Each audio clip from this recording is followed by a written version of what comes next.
it's important to stress that going into the State of the Nation address for this year, the most important issues that were in the minds of most Ghanaians was how to assure the nation that we are safe, that the security situation of our country will be taken seriously, that the growing incidents of political militias, private militias that are marauding all over the place, that are being given state cover, as we saw in Ayawaso West Wagon, will be dealt with decisively. I must say that the president did make an effort to show some seriousness, except that I would have wished that he took responsibility.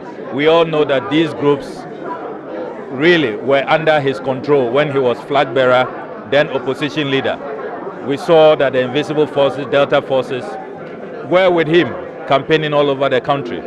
And we recall what he said in the aftermath of the Etiwa by-election. So I do not want him to distance himself. You see, at this point, all politicians should be sincere and should own up and should take responsibility. Don't say that you have spoken to the MPP leadership as if it's a new phenomenon. We saw what the invisible forces, the Delta forces, kept doing at the MPP headquarters, what they did to the Upper East, the former Upper East chairman of the New Patriotic Party, and all of that. But I must indicate that at least we are beginning to see the right rhetoric. Some of us had been calling from day one that we need to disband these groups. And I am excited that the president says that if the voluntary disbandment will not work when the two main parties meet, then he will initiate legislation.